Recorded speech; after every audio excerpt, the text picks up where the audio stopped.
Question number 8, probability, lesson number 3 for O levels. A bag contains red and blue pages.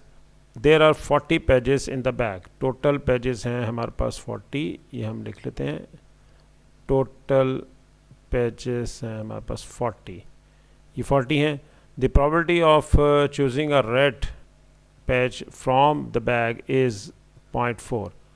0.4 is the probability for choosing a red page. This is the probability.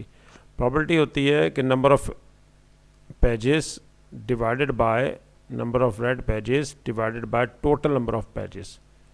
इसका formula ये होता है, total pages. ये formula है probability का. अब हमें as we know that total pages are 40, so the number of red pages are 40 multiplied by 0.4. First hand में ये कर लेना है कि जो डाटा आपको दिया हो उस डाटा को आपने यूज़ कर लेना है. पॉइंट को कट करेंगे तो डिनोमिनेटर में 10 आ जाएगा और multiply by 40. Total number of red pages हमारे पास आ गए, 0 0 से cancel. 16. There are 16 red pages in the bag. Work out the number of red pages in the bag. तो यही हमने फाइंड आउट करना था. Next part B. Part B में वो कह रहा है more red pages are added to the bag. इसमें मज़ीद और डाल दिए हैं उसने रेड पेजेस. तो अगर हम सपोज़ कर लेते हैं कि सपोज़ इसमें एक्स पेजेस ऐड कर दिए और अब हो गए रेड पेजेस, पहले थे 16, टोटल रेड पेजेस अब आपके पास आ गए हैं 16 प्लस एक्स. और इसी तरह से टोटल पेजेस भी इंक्रीज़ कर गए. टोटल पेजेस पहले 40 थे और बैग में अब 40 प्लस एक्स पेजेस हो गए. नेक्स्ट वो कह रहा है कि work out the number of red pages that must be added, यानी कि एक्स निकालना है, to the bag so that the probability of choosing blue pages. Blue pages की प्रोबेबिलिटी हमें बता दी है, वो है 0.2. And probability of blue pages जो न्यू आपके पास आई है प्रोबेबिलिटी, वो ये बन गई. अगर हमने इसमें एक्स रेड पेजेस ऐड किए हैं तो प्रोबेबिलिटी ऑफ ब्लू हमारे पास ये आ गई. इसी तरह से हम निकाल सकते हैं कि रेड की प्रोबेबिलिटी क्या बन गई, न्यू. टोटल प्रोबेबिलिटी 1 होती है, 1 में से 0.2 को सब्ट्रैक्ट कर दें विच इज़ इक्वल टू 0.8. ये न्यू प्रोबेबिलिटी आ गई. और न्यू प्रोबेबिलिटी किसके इक्वल होगी, number of red pages divided by total number of pages. ये फार्मूला है प्रोबेबिलिटी का. 0.8 is equal to number of red pages divided by number of red pages हमारे पास ऑलरेडी हैं which is equal to 16 plus x. और टोटल pages हो गए हैं 40 plus x. As we want to find the value of x, cross multiply कर दें. इसे क्रॉस मल्टीप्लाई करेंगे, पहले हम 8 बाय 0.8 था तो पॉइंट को कट कर दें, नीचे 10 आ जाएगा. 16 plus x divided by 40 plus x. Cancellation कर दें, 2 4 द 8, 2 5 द 10. क्रॉस मल्टीप्लाई करना है. अब हमने 5 को मल्टीप्लाई करेंगे 16 प्लस एक्स से और 4 मल्टीप्लाई कर दें 40 प्लस एक्स से. क्रॉस मल्टीप्लाई, ये हमने क्रॉस मल्टीप्लाई कर दिया. मल्टीप्लाई करेंगे, ये 80 हो गया प्लस 5x, ये 160 हो गया plus 4x. Now x find out करना है तो 4x को लेफ़्ट पे ले आते हैं. 160 minus 80, x is equal to 80. यही इसका आंसर है. ये आंसर दिया हुआ है, ये 16 है. इस तरीके से हमने फाइंड आउट करना था. क्वेश्चन मई जून का 2017 में आया है ये QP11 पेपर 1 में और क्वेश्चन नंबर 9 है इसका. Next question number 9. Question number 9 में वो ये कह रहा है कि अब total Adam has a bag containing 9 balls numbered from 1 to 9. उसके पास टोटल बॉल्स हैं 9. हम इसमें थोड़ी सी स्पेस बना लेते हैं. 9 टोटल बॉल्स हैं. टोटल बॉल्स हम यहाँ लिख लेते हैं. टोटल बॉल्स हमारे पास हैं 9. Total balls is equal to 9. और ये नंबर्ड हैं, इसके कहाँ से कहाँ तक वो हम लिख लेते हैं. Number from 1 to 9, 1 2 3 4 5 6 7 8 9. एक्सपेंड करके लिखना ज़रूरी है क्योंकि आगे कुछ और क्वेश्चन वो कर रहा है पार्ट ए में वो कह रहा है Adam takes a ball at random from the bag replaces it, यानी कि बैग में जितनी बॉल्स थी वो बैग में उतनी ही रहेंगी। टोटल बैग में 9 बॉल्स थी और रिप्लेस करने पर ये 9 ही रहेंगी, कम नहीं होंगी। तो find the property that the ball has an odd number, यानी कि ये प्रॉपर्टी बतानी है कि इसमें ऑड नंबर की प्रॉपर्टी क्या है। ऑड नंबर्स देखते हैं कि ऑड नंबर्स हमारे पास क्या हैं। नंबर ऑड नंबर्स हम निकाल लेते हैं। ऑड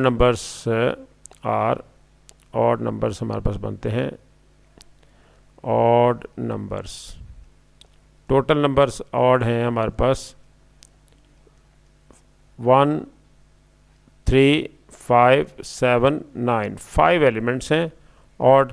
तो इसलिए हम इसकी प्रॉपर्टी अगर निकालते हैं, प्रॉपर्टी ऑफ गेटिंग ऑड, वो आपके पास आएगी 5 आउट ऑफ 9, 5/9 इसका आंसर आ गया। और हमारे पास पार्ट बी है। नेक्स्ट पार्ट बी में वो ये कह रहा है कि Adam takes a ball from the 9 balls in the bag, notes the number and replaces it. वो कह रहा है कि इसका नंबर नोट करता है और वापस उसमें बैग में डालता है। इसका मतलब कि बैग में टोटल बॉल्स रिड्यूस नहीं हो रही, वो 9 की 9 ही रहेंगी। He then takes a second ball, फिर पहले फर्स्ट बॉल निकालता है और उसकी अगर प्रॉपर्टी देखी जाए फर्स्ट बॉल की, तो वो आपके पास फर्स्ट टाइम जब आपके बॉल फाइंड आउट करता है तो वो 5 आती हैं। 5 टोटल बॉल्स हैं ऑड। तो ये हमारे पास कहा ही जा रहा है कि आपने प्रॉपर्टी निकालनी है कि जब दोनों ही ऑड हों। जब फर्स्ट टाइम उसने ड्रॉ की है तो वो 5 ऑड थी आउट ऑफ 9, 5/9 हो गया। अब सेकंड बैग दोबारा उसमें से ड्रॉ की है, सेकंड बॉल ड्रॉ की है बैग में से और उसका नंबर भी नोट किया और उसे भी रिप्लेस कर दिया। इसका मतलब ये हुआ कि वो टोटल 9 ही रहेंगी। और work out the property that both numbers are odd, दोनों नंबर्स ऑड हैं। तो फर्स्ट टाइम जब उसने ड्रॉ किया है तो वो आपके पास 5/9 प्रॉपर्टी हो गई। सेकेंड टाइम जब ड्रॉ किया तब भी 5/9 होगी, क्योंकि कोई भी वैल्यू कम नहीं होगी ना बैग में से रिप्लेस करने की वजह से। जब हम रिप्लेस कर देते हैं तो उसमें बॉल 9 की 9 ही रहेंगी और रिप्लेस करने से ऑड अगर बाहर निकलाई थी तो वो ऑड ही वहाँ पर 5 ही रहेंगी। ना ऑड रिड्यूस हुई हैं ना ही आपके पास इसमें से जो है वो टोटल बॉल्स कम हुई हैं। ऑड 5 थी, 5 ही हैं और टोटल बॉल्स आपके पास 9 थी, वो भी 9 की 9 है। सिर्फ ये हुआ है कि फर्स्ट टाइम ड्रॉ किया आपने प्रॉपर्टी निकाली 5/9, सेकेंड टाइम ड्रॉ किया तो वो भी 5/9। तो ये बन जाएगा ये आपके पास 25/81 आंसर आ गया। नेक्स्ट है आपके पास work out the property that one number is odd and the other number is even, यानी कि एक नंबर ऑड है दूसरा इवन है। अब ये नहीं कहा गया कि पहला कंडीशनली फर्स्ट ऑड है, नहीं ये नहीं कहा गया। तो इसलिए जब फर्स्ट टाइम निकालता है तो वो 5/9 फर्स्ट किया वो ऑड है, तो जब फर्स्ट टाइम निकाला है तो वो ऑड ही है। और जब वापस सेकंड टाइम वो कह रहा है कि एक नंबर ऑड आ जाए और दूसरा नंबर इवन आ जाए। अब इवन है टोटल 4, क्योंकि 1 से लेकर 9 तक अगर देखा जाए तो 1 2 3 4 5 6 7 8 9, इसमें इवन देखें तो 1 2 3 4 इवन है और आउट ऑफ 9, यानी कि फर्स्ट टाइम ड्रॉ किया तो ऑड निकलाया, ऑड आने की प्रॉपर्टी 5/9 है। सेकंड टाइम जब ड्रॉ किया तो फिर वो आपके पास 4/9 होगी, रिड्यूस नहीं हुआ, डिनोमिनेटर रिड्यूस नहीं होगा। क्यों? क्योंकि उसमें 9 की 9 ही रहेंगी, वो उसने रिप्लेस कर दिया था। अब ये भी तो हो सकता है कि फर्स्ट टाइम इवन आ जाए तो इवन आने की प्रॉपर्टी है 4/9 और सेकंड टाइम ऑड आ जाए तो वो उसकी प्रॉपर्टी है 5/9। इस तरह से हम करेंगे। ये कंडीशन नहीं है कि उसने कहा नहीं है कि भी आपका फर्स्ट टाइम ऑड ही आएगा। तो फर्स्ट टाइम ऑड आ सकता है और सेकंड टाइम इवन आ सकता है। ये भी हो सकता है कि फर्स्ट टाइम इवन आ जाए और फर्स्ट बॉल इवन आ जाए और सेकंड बॉल ऑड आ जाए। तो इवन आने की प्रॉबिलिटी 4/9 है, ऑड आने की प्रॉबिलिटी 5/9 है। तो बस आगे पीछे कर सकते हैं हम इसे। तो ये 2 टाइम्स 5/9 इंटू 4/9 हो गया। अब आप इसे कैंसिलेशन करना चाहें कैंसिलेशन कर दें, वरना आप यहाँ पर इसे मल्टीप्लाई करना चाहें तो मल्टीप्लाई भी कर सकते हैं। 40/81 40/81 इसका आंसर आ गया। नेक्स्ट है Adam now takes 2 balls from 9 ball 9 balls in the bag without replacement. अब ये उसने रिप्लेस नहीं कर रहा, अब रिड्यूस होंगी। तो फर्स्ट टाइम जब बॉल निकालेगा तो वो 9 में से निकालेगा, जब सेकंड टाइम निकालेगा तो वो 8 में से होंगी। Work out the property that two numbers are either both odd और बोथ इवन। और जब लगता है तो प्लस ही आएगा, दोनों ऑड होंगी, यह है फर्स्ट और सेकंड इवन। तो ऑड आने की प्रॉपर्टी फर्स्ट टाइम अगर हमने फर्स्ट निकाली तो 5/9 होगी, लेकिन जब दोबारा निकालेंगे ड्रॉ करेंगे तो फिर वो 4/8 हो जाएगा ऑड, क्योंकि पहले 5 थे लेकिन जब हमने रिप्लेस ही नहीं किया तो फिर वो रिड्यूस हो गई, बैग में बॉल्स रह गई, ऑड बॉल्स रह गई हैं। टोटल पहले 5 थी और अब जब एक बॉल निकला ये बाहर तो अंदर रह गई 4, और टोटल पहले 9 थी, अब अंदर रह गई आपके पास 8 बॉल्स। इसी तरह से इवन के लिए करते हैं।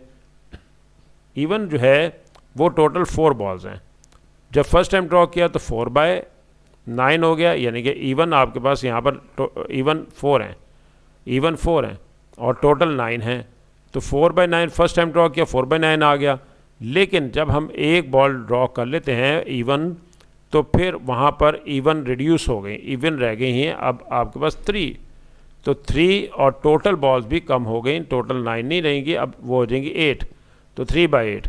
अब आपके पास इनको सॉल्व करना है। अब आपने आप सॉल्व कैसे करते हैं, 20/72 प्लस 12/72, 72 इसका एलसीएम ले लेते हैं, ये 72 एलसीएम आ गया, 20 + 12 विच इज़ इक्वल टू 32/72। 32/72 को कैंसिलेशन कर लें, इसकी 8 पे डिवाइड हो रहा है ये 4 और 9, आंसर आ गया 4/9। यही इसका आंसर है। 2017 अक्टूबर नवंबर का क्वेश्चन है, पेपर 2 का क्वेश्चन है, क्वेश्चन नंबर 4, और ये हमारे आंसर्स आ गए हैं।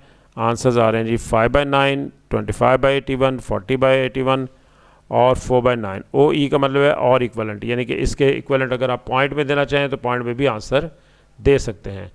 क्वेश्चन नंबर 10, क्वेश्चन नंबर 10 इसमें हमें एक वर्ड दे रखा है ट्रिग्नोमेट्री। 12 letter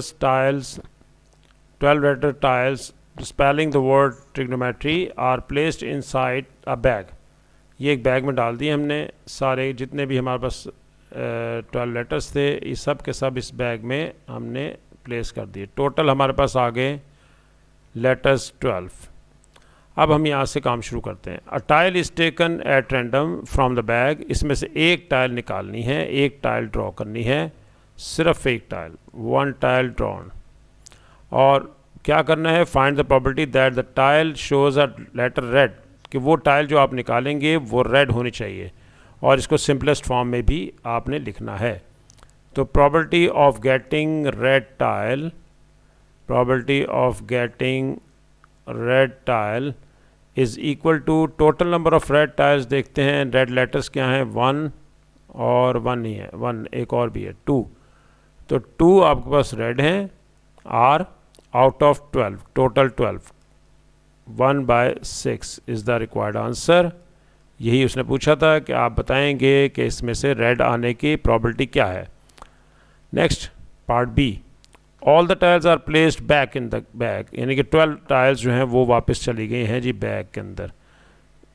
12 हमने निकाली भी नहीं थी, हमने एक निकाली थी, तो टोटल हमारे पास हैं 12 बैग में।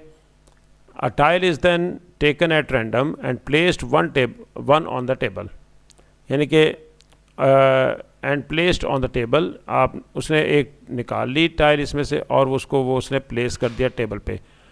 A second is taken at random, second फिर निकाल ली, पहले 1 निकाली है फिर सेकंड निकाली है, अब थर्ड निकालेगा, तो हम third tile is taken at random and placed right of the, यानी कि पहली दूसरी निकाली है तो फर्स्ट के साथ लिखी है, और तीसरी निकाली तो वो सेकंड के साथ। Find the property that in the order the tiles were placed on the table they spell get, यानी कि वो गेट बनाएं। तो अब हम देखते हैं कि यहाँ पर कंडीशन दे दी उसने कि हर सूरत में यहाँ पर जी आएगा फर्स्ट पे, और हर सूरत में इस सेकंड पे ई आएगा, और थर्ड पे आपके पास टी आएगा। अब देखते हैं कि फर्स्ट पे हमारे पास जी आने के लिए चांसेस हैं जी का आपके पास एक ही आपके पास जी है, और दूसरा जी यहाँ पर नहीं है और जी है 1, तो फर्स्ट पे आने के चांसेस हैं जी, इसकी प्रॉबिलिटी है 1/12। अब सेकंड देखते हैं, सेकंड पे ई मांग रहा है, ई का कंडीशन है, ई पे आपके पास एक तो हो गया ये ई 1 और भी कहीं ई है नहीं, सिर्फ एक जगह ई है, तो 1 आपके पास है और 1/11 हो जाएगा क्योंकि जी निकल चुका है बैग में से। जब एक बॉल जी एक टाइल आपके पास निकाल ली है तो अब रिमेनिंग रह गई हैं आपके पास 11 रह गई। अब 11 में से भी एक और टाइल ड्रॉ कर दी है और वो है ई। जब वो बाहर आ गई तो यहाँ रह गई अब 10, पहले 12 थी, 12 से 11 से 10 रह गई और वो फिर टी निकल आएगी थर्ड वाली। अब टी देखते हैं कि टी क्या है, टी कितने हैं, टी एक आपके पास ये टी पड़ा हुआ है 1 और दूसरा टी ये है, 2 टी हैं, तो अब 2 आउट ऑफ 10, 10 बॉल्स रह गई थी, 10 आपके पास वहाँ पर टाइल्स रह गई थी। इन सब को आपने करना है मल्टीप्लाई करने से पहले अगर वो कैंसिलेशन होती है तो कैंसिलेशन कर देते हैं, 2/10 2 कैंसिल हो रहा है, 12 से 2 6 12 मल्टीप्लाई करते हैं, 66 मल्टीप्लाई बाय 10 660, ये इसका आंसर आ गया। प्रॉबिलिटी आ गई to make a letter, to make a word get. तो अब नेक्स्ट है हमारे पास C, part C, vowels are the letters A, E, I, O, U, all the letters, all other letters are consonants, all the 12 letter tiles are placed back in the bag and 2 tiles are taken at random without replacement, यानी कि अब आपको replace नहीं करना उसको, वहाँ पर जो आप टाइल निकालेंगे एक टाइल कम हो जाएगी। नेक्स्ट अब हमें कहा यह जा रहा है पार्ट 1 में कि इससे पहले तो टेबल को कंप्लीट करें, ट्री डायग्राम कंप्लीट करनी है। तो ट्री डायग्राम कंप्लीट करने के लिए हम देखते हैं कि हमारे पास वॉवल हैं, टोटल वॉवल हैं 4 और टोटल आपके पास टाइल्स हैं 12। तो फर्स्ट तो प्रॉबिलिटी ठीक है वॉवल आने की, यानी कि उसने ये नहीं कहा था कि इसको ठीक करें या गलत करें, वैसे बात करूँ मैं 4/12 आ गया। नेक्स्ट आपके पास है कॉन्सोनेंट आपके पास 12 में से 4 निकाल दे तो 8 ही रह गया, तो 8 कॉन्सोनेंट्स हैं और 8/12, 8 आउट ऑफ 12, ये फर्स्ट टाइम ड्रॉ हो रहा है। अगर कॉन्सोनेंट आएगा तो 8/12 और अगर वावल आएगा तो 4/12। और अब अगर सेकंड टाइम अब हम सेकंड टाइल इसमें से ड्रॉ करने लगे हैं, उसके वजह उसमें उसने कहा है कि 2 टाइल्स ड्रॉ करनी है 1 बाय 1। वावल आने के चांसेस जो हैं वो 3 रह जाएंगे क्योंकि एक वावल आपने ड्रॉ कर दिया है और टोटल में से भी एक वैल्यू कम हो जाएगी, वो रह जाएंगे 11, 3/11। कॉन्सोनेंट यहाँ पर ड्रॉ नहीं हुआ, वावल ड्रॉ हुआ है, तो कॉन्सोनेंट आपके पास 8 ही रहेंगे, लेकिन टोटल वैल्यू कम हो जाएगी, यहाँ पर 12 थी तो 11 रह जाएंगे। अब इसी तरह से कॉन्सोनेंट ड्रॉ हो चुका है, वावल ड्रॉ नहीं हुआ, तो आपके पास वावल थे 4, वो 4 ही रहेंगे, लेकिन एक टाइल ड्रॉ हो गई होने के बाद यहाँ पर टाइल रह जाएंगे 11।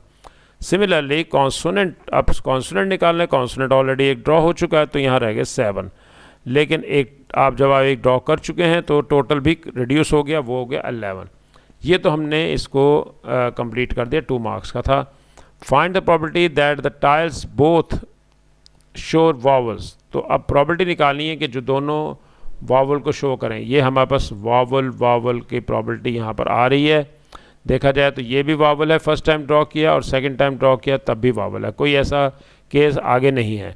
तो वावल की प्रॉबिलिटी फर्स्ट टाइम है 4/12 मल्टीप्लाई बाय 3/11, 3/11, यहाँ 11 कर देते हैं, 3/11, 3 4 द 12, 4 4 से कैंसिल हो गया, आंसर आ गया 1/11। इसका आंसर आ गया आपके पास 1/11, यहाँ पर आप 1/11 लिख देंगे। 1 मार्क का क्वेश्चन था। इसी तरह से हमारे पास पार्ट नंबर 3 है, find the probability that 1 tile shows a vowel and 1 tile shows a consonant. तो अब हमें एक टाइल इसमें वावल शो कर रही है और दूसरी कॉन्सोनेंट, वो देखते हैं कि वो कौन सी है। तो ये आप देखें यहाँ पर इस जगह पर पहली टाइल आपके पास वावल है और सेकंड कॉन्सोनेंट है, इसकी प्रॉबिलिटी बनती है 4/12 मल्टीप्लाई बाय 8/11। लेकिन ऐसा केस एक और भी है कि एक कॉन्सोनेंट आ जाए और दूसरी वावल आ जाए, वो ये वाला केस है। इसमें कॉन्सोनेंट पहले आ रहा है, वावल बाद में आ रहा है। तो कॉन्सोनेंट है 8/12 और वावल है 4/11। अब हमारे पास ये जो आंसर आए हैं दो, तो कोई भी आंसर हो सकता है, तो इसलिए हम यहाँ पर इन दोनों को ऐड कर देंगे। हमारे पास ये क्वेश्चन में मांगा है find the probability, the part number 3 में, that one tile shows a vowel and one tile shows a consonant. तो probability vowel consonant plus consonant vowel, इन दोनों को हम ऐड कर देंगे। 4/12 multiply by 8/11 plus 8/12 multiply by 4/11। थोड़ा सा हम इसे सिंप्लीफाई कर लेते हैं। सिंप्लीफाई करने के लिए आप कैंसिलेशन भी कर सकते हैं। 4 3 12, तो 8/33। सिमिलरली यहाँ भी कैंसिलेशन कर दें। 4 3 12, 8/33। 33 एल्सियम ले लें। 33 एल्सियम लेंगे तो 8 + 8 16। 16/33 इज़ द रिक्वायर्ड आंसर। ये पेपर था मई जून का 2018, QP21 पेपर 2 था और क्वेश्चन नंबर 4। और आंसर्स हमें ये हैं हमारे पास। फर्स्ट का आंसर CAO का मतलब करेक्ट आंसर ओनली यही चाहिए था, और इक्विवेलेंट का मतलब है कि आप कोई भी उसका आंसर दे सकते हैं, पॉइंट में भी दे सकते हैं। नेक्स्ट आंसर आपके ये आए थे जो कंप्लीट करना था ट्री डायग्राम को, फिर ये 111 आया, लास्ट आपका 16/33 है। Next question number 11। Question number 11 आपको आप नोट कर लें होमवर्क के लिए, और यहीं से हमारा नेक्स्ट लेक्चर स्टार्ट होगा। आपको उससे टैली कर लेना कि आपने सही होमवर्क किया है या नहीं। तो ये नेक्स्ट लेक्चर में हमारे पास क्वेश्चन शामिल होगा, और इसे आप अपने पास नोट कर लें। Question number 11।